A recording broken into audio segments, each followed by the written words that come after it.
Hello, everybody. Welcome back to Breaking Kayfabe.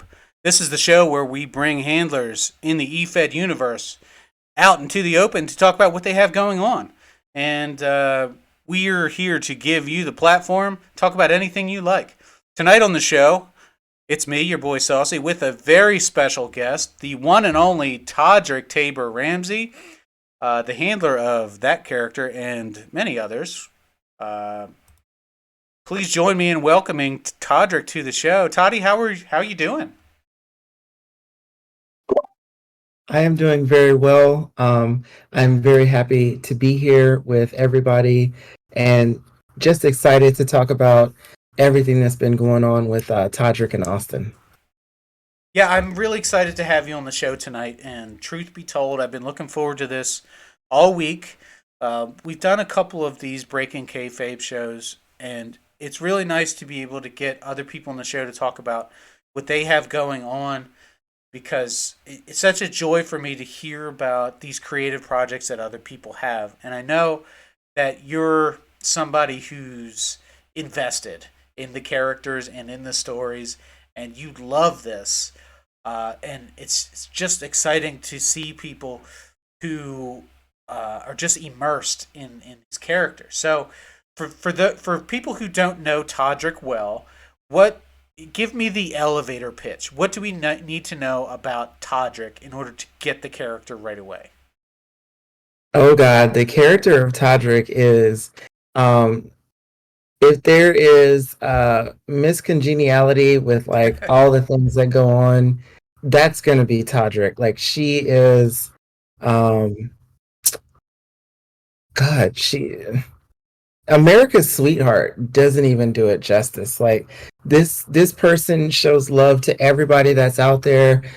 Everything that they have going on. If somebody's having a bad day, Todrick's gonna reach out. But Todrick also is very family oriented now. You know, there's some twins that are involved that were born in January. Um, Married to a very complicated individual. That's to put that lightly. But I mean, yeah, America's Sweetheart truly does describe Todrick because it takes a lot to get on her bad side or, to make her mad. She's not a killer, but don't push her. But, there are some people that like to push the buttons, but it's a joy when you talk about a baby face, that's Todrick. It's been said before, and I'll say it again that Todrick and Austin have the best love story in eFed wrestling right now.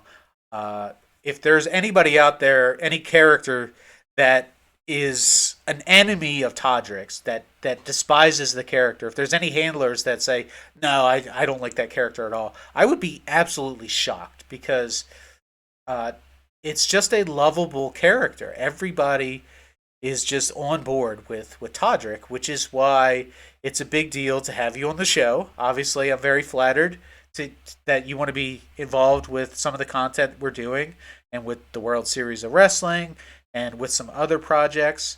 So, first of all, thank you for giving me the rub, right? But Mhm. also just thank you for being a positive light in a dark room that this eFed community can be sometimes. And I don't say that to take a shot. It's very easy when 50% of the people involved in matches can't win it. It's very hard to take those losses. So to have somebody who is positive and uplifting and light is a breath of fresh air. So thank you for that. How do you pull it off? How do you remain positive and remain, I don't know, just Todrick? Honestly, I have several characters that I play, and I would say that Todrick is the one that's kind of like the most like me in real life.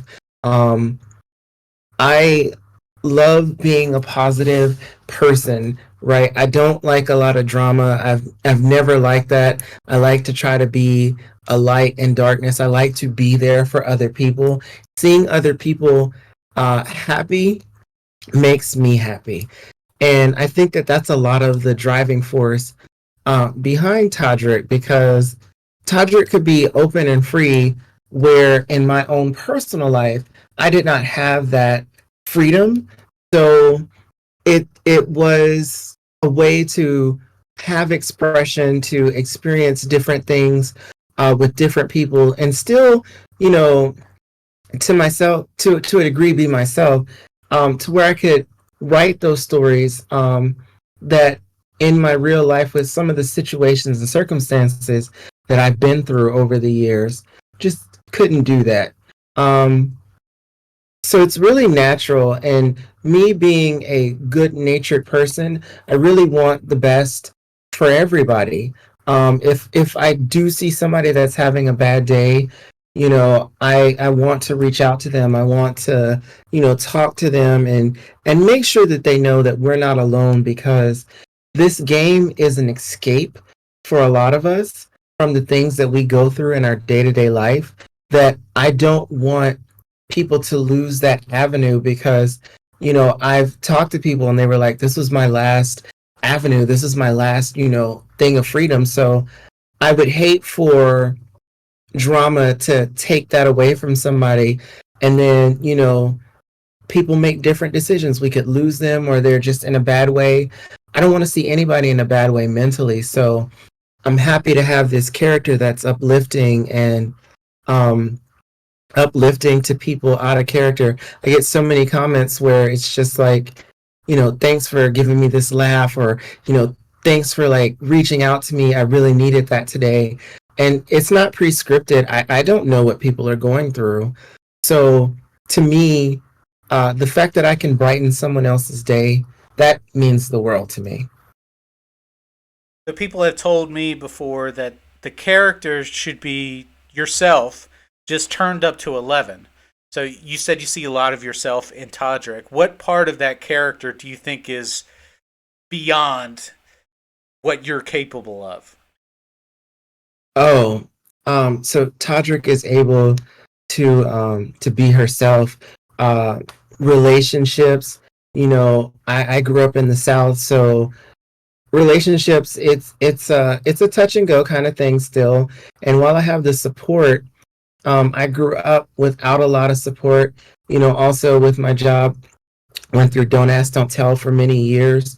So being able to be open, honest, to be able to explore who you are, to have that openness, and then have someone who supports you the way that Austin supports Todrick, is not something that I'm familiar with in my actual life.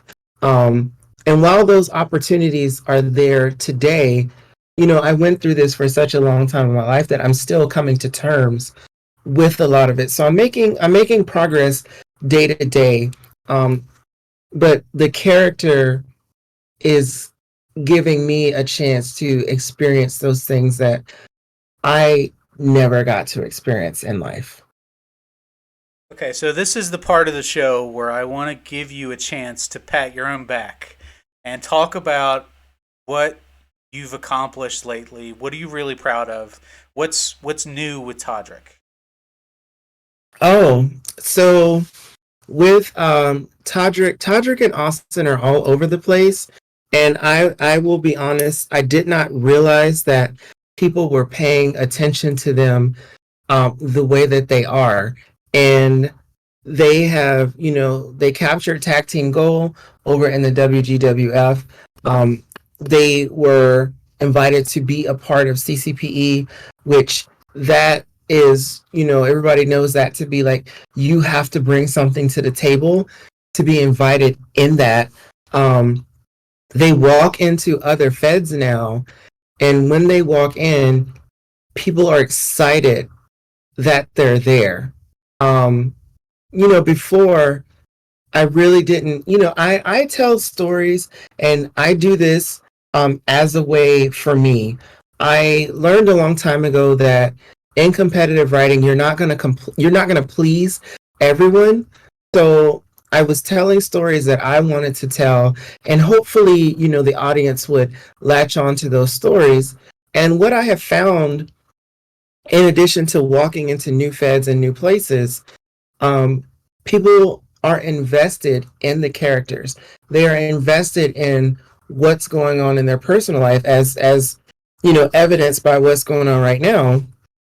Todrick and Austin are not on the best of terms in the EFED world, and the way that it is impacting people, the private messages that I'm getting, um, you know, people are like, please don't break them up. Like, like you said, literally, I've had comments, multiple comments from different handlers, like, the relationship between the two has given me a reason to believe in love again. And that really means something when people write you stuff like that. I think one thing that was really funny, Harvey Marks wrote me and he was like, you realize you have like over 200 grown adults freaking out because they think that those two are about to get a divorce or like break up. And I was like, I can't tell you what's happening with them, but thank you so much for writing that, because that means the world to me.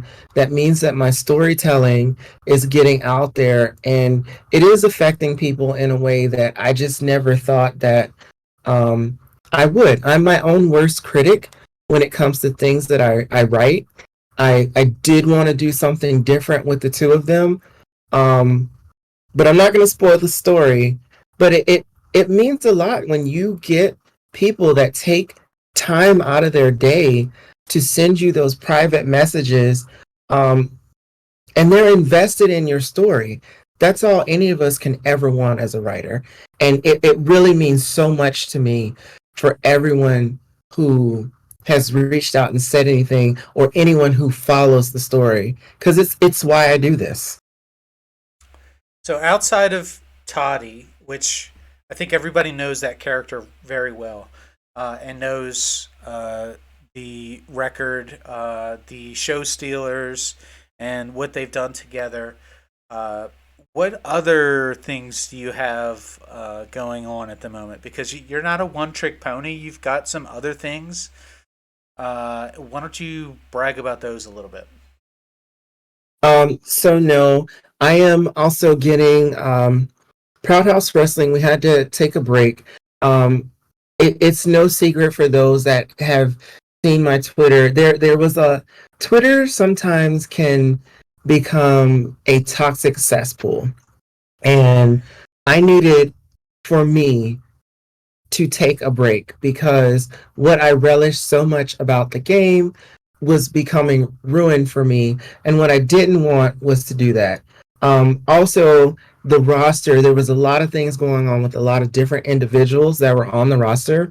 So I felt like it was better to take a break and regroup when we had the roster to regroup, when we had different things, and when I was just in a better state of mind. Because I'll be honest, there for a minute, um, if I didn't have commitments, I was contemplating walking away from all of it altogether.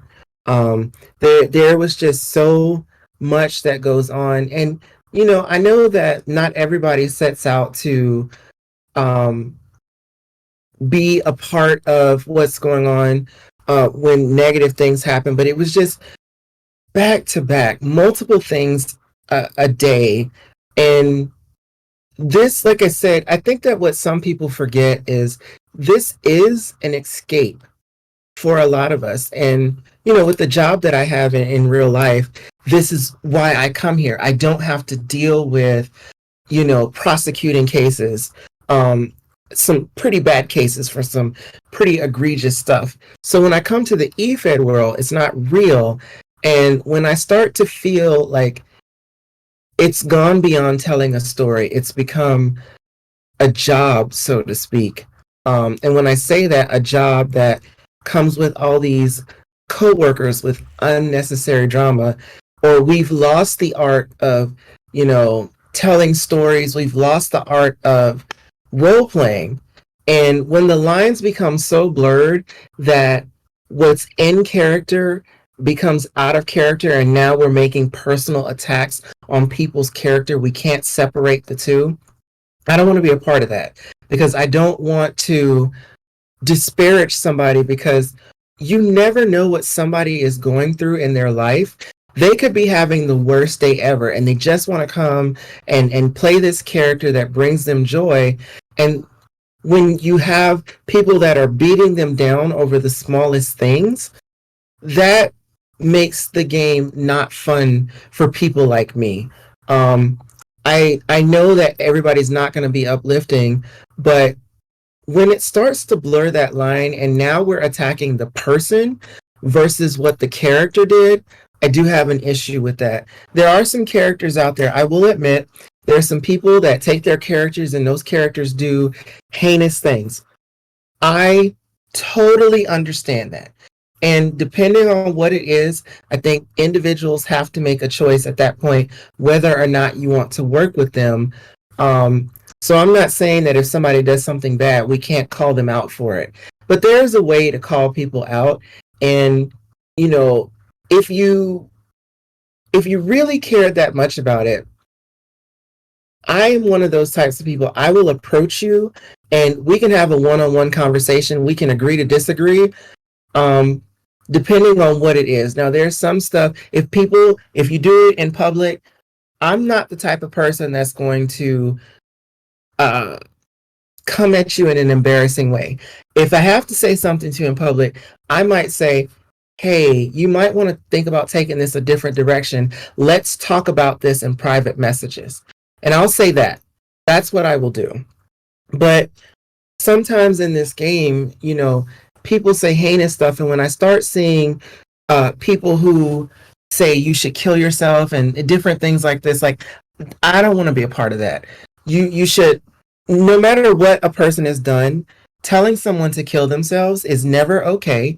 You will never make that be okay to someone like me because in the Army, I've had to deal with people who have, you know, they've been killed or, you know, cleaning up that blood or going to those memorials. It's so easy to sit behind a keyboard and say that to someone until you have to deal with something like that. So to me, it affects me on a personal level because of what I do on a day-to-day basis. And I'm not infantry, so don't get me wrong. Because so if somebody looks me up and they're like, you're not infantry, like, what do you mean? I'm not infantry, but I'm still there. I still go on the same deployments. I still do the same things. And that's just not something that I will ever think is acceptable. We can agree to disagree, and there's a way to do it. But if you want to be helpful to the game, if you call yourself a leader in this game, someone that people can look up to, you have to be cognizant of what you do in public. And so I don't think that I'm a leader in this game, but I do think that I have enough of a following to where I'm not going to publicly do things. Again, I will say, I don't think that the path that you're going on is the right path, but let's talk about it in private and see if we can fix it. And we don't have to agree. We do not have to agree. And I'm okay with that. But, you know, that's me and my peace of mind. So I did think about walking away, and I'm glad that I didn't. I'm glad that I took that break. I think it was something that I needed. I watch different things. It reignites the passion that I have for the game. I love watching things that other people write. I've always been the type that, you know, we don't even have to know each other, but sometimes if you tweet about it, I'll read it and I'll just retweet it, you know, just because I do want to be a positive force in this game. I want everybody to feel like they have a voice. I want everybody to know that their work is appreciated. The same way that, you know, I would want someone to appreciate mine. I want to do that. So the break was important, and I know that Proud House had just gotten started, but what I don't want to do is put out lackluster product because my name is attached to it. Anything that my name is attached to, I'm going to work with the other handler. We're going to tell a story. I don't have to win all the time. I've never been one of those that needs to win. I'm all about a good story. So the break was needed. I think it was needed for all my characters. I think it was needed for where I was going because mentally I was just not in that place that everybody is used to. But I do feel like now I'm coming back. I feel like things are better than ever. This story that I'm about to tell with Austin and Todrick, um, I'm very excited, and I think that it's working because I've had so many other handlers now reaching out to me. They want to be a part of the story that I'm telling right now. Um, and they don't know, because one thing I'm not going to tell them, like, are they going to break up? Are they going to, whatever? They just had the twins. So, so many exciting things were happening for them. They were on this upward trajectory that anybody that wants to work with it, that's cool. I'm going to work with you. We're going to tell great stories. But that's something that I'm going to flesh out on my own. Are the show stealers going to get back to, you know, where they were? And by saying where they were, are they going to be elevated? Because you don't want them to come back exactly where they were. You want them to come back elevated. So I'm happy that people now want to be a part of that story. It really has reignited my passion for writing. Um, it's reignited my passion for thinking about how is the reader going to take this. So, yeah, I not being a one trick pony, I think does come from taking that break. And I knew before they were on top of the world, they were hot. Sometimes, if it means your mental state, your peace of mind, is it worth it to stay on top, or do you just kind of like walk away? Because my thing is this: I know who I am as a writer. I know the stories that I'm going to tell. If I was on top once, I'll get back there. I will get back there, but I need to do what's best for me, and that's why I chose to do that. So, uh, the projects that I have going on, I'm still doing Mill Network. Um, that's something that's coming back. The Real Housewives of Wrestling is still going to be a show that we're in production right now, writing. We're going to get everybody that wants to be on board with that. So all those projects that I had in the fire, I didn't drop them. I just needed a break. I think that I'm mentally ready to pick all that stuff back up. Um, and I'm just excited about that. I'm excited to write again. I'm excited because even though I took a break, I've been reading things that everybody writes. I definitely keep up with the people who are in the World Series of Wrestling. Obviously, I keep up with people in different feds, just so that I know who is out there, because the super shows, they're real. And I do want to face some of the incredible writers that we have in the game right now. Um, when I read the work that other people write, it's phenomenal. Um, Even if people don't think that their writing is great, because I've talked to a lot of people who are like, I don't think it's great. I think it's the same thing that I say. I'm my own worst critic. So I think that people are doing a great job, and I just want to be a part of it, but in a positive way. That's what's important to me.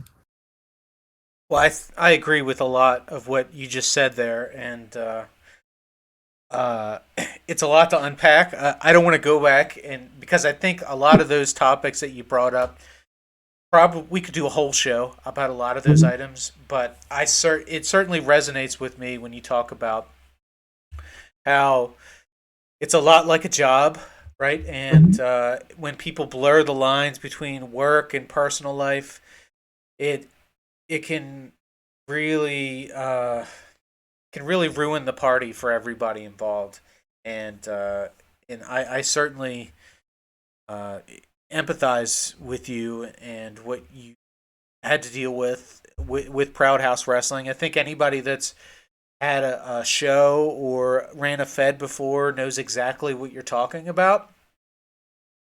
Whenever you get strong personalities together, inevitably there's going to be a clash between people who have conflicting ideas. It's part of the show. You are one of the better people in this hobby at minimizing conflict, right? You deserve a lot of credit for that, and you've certainly helped me with some of the things that I've dealt with. and we would be better for it if we had more people who had that tool set. You know, so it's something unique to you. Either you were born with it, or something that you've learned through your job or through your lifestyle. So thank you for that. Thank you for just being you and to continue pushing content and supporting people. I don't want to stroke your ego too much or uh, sound too insincere, but I really do mean that. Um, so I want to wrap things up here, but before we go, I want to talk about what's next. What's on the horizon for Todrick, for Austin, for Proud House? What if things go the way that you want them to? What do the next 6 months look like? So, Todrick and Austin, I have their story built. I do want to, I want to reintroduce Proud House to the world because what that federation stood for is very, it still resonates very strong within me based on how my earlier EFED career has gone. And, for those that they're not familiar with my journey, I've been doing this since I think 2009.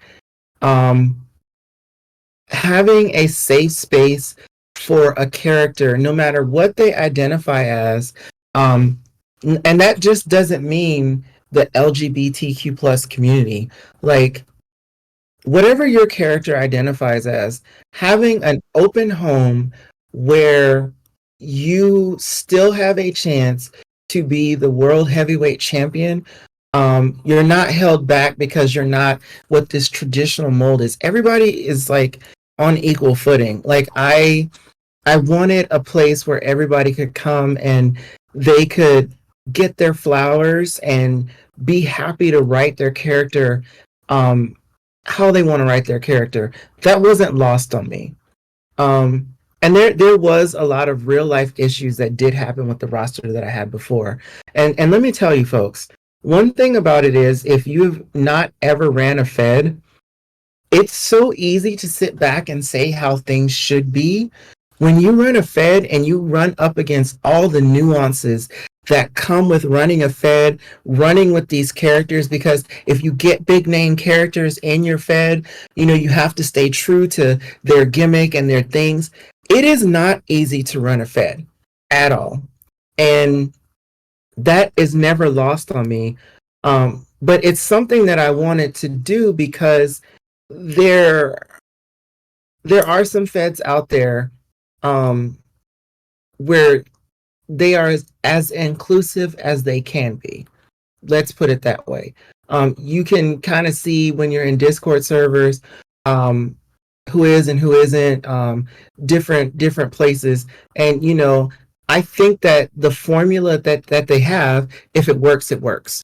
But I wanted a place where people felt I can come here and be me. So if you want to come to the Fed, you want to wear clown paint every day, you can wear clown paint, you can be a clown, you can do whatever you want, and know that you still have equal footing. You have just as good a chance as the next person to win the world heavyweight title. Um, that's what I wanted. So that isn't lost on me, but I think now I can come back, I can reach out to the roster and say, where are you right now? Do you want to come back? And if you don't, that's okay. And that's fine. If people don't want to come back, then that's okay too. I've had some interest from other people. So I think that this is a good time that now I'm in that right state of mind. This is a commitment that, and as you heard me say earlier, when I have a commitment, I'm going to stick with the commitment. I think it's a good time to come back. I think it's a good time to reintroduce it to the world. I think that we had some good quality programming, so people see what that is. I've taken feedback. Uh, I take all feedback, the good and the bad, so I understand it. It's a place where I do enjoy the handlers. They reach out to me. It's not a place where me as the Fed head I'm forcing people into scenarios. If people aren't as vocal, I may suggest things and say, "Do you want to do this?" But I think that with my reputation, people know that if you tell me no, that's not going to hold you back. So I'm very proud of that. I'm very particular about that. I do think that my reputation precedes me based on the people who were in the Fed and the people who have said that they want to come back. And so that's important to me because to me, your reputation is all you got. It's easy to say who you are in words, but when your reputation precedes you, that's important. So I'm ready to get that back off the ground. I'm ready to do a lot of writing. I'm ready to tell this story with Austin and Todrick. Um, I know that people are emotionally invested, so that gives me the motivation I need to write different things with them. And they were at the top, and they were at the top everywhere that they were. So the journey that they have to reconnect with one another, the journey to get back to the top, I am so ready to tell that story. I have things planned, and they have a family now. So that's a dynamic that wasn't there before. So, if you were invested in them, they've got a family. They've adopted an adult kid months ago. I think a lot of people forgot about that until this story happened. Then they had the twins. So there's so many things that I have going on with them. But I'm just ready to write. And the thing that I love is people I've never written with before, are reaching out to me to write with me now. So I'm on cloud nine with everything that I have going on. I think that I have a lot of safeguards in place, so that if things get bad on Twitter again, um, I don't have to take that mental break that I took before. It just, I don't know, it felt like a beat down every day, several times a day. I sometimes, if I'm having a bad day at work, I'd get on Twitter and want to do things. But I think I have those safeguards in place, and I have a support system that was always there, but I'm just talking to more people that keep me invested. And I love each and every one of you. And when I say that, that's not just lip service. Like, I truly, truly mean that. Um, we can have disagreements, but that's exactly what they are. They are disagreements. I've not lost the art or the ability to disagree with someone, and that means that we're just not friends anymore. Um, I think we're a family. I love the community that we have. I love being here. I love writing, and I hope that anybody who wants to write with me, I get the chance to do that with you. And being on shows like this, I really appreciate having that platform to get that message out there, to tell people who I am, what I'm about, and then they hear it from me. But then when you work with me, you get to see the words match the actions. So thank you for that. Well, yeah, Todrick, obviously, I do think a lot of what you do, and now is probably a good time to plug the next projects. So for the folks that are watching this on Twitch right now, stick around.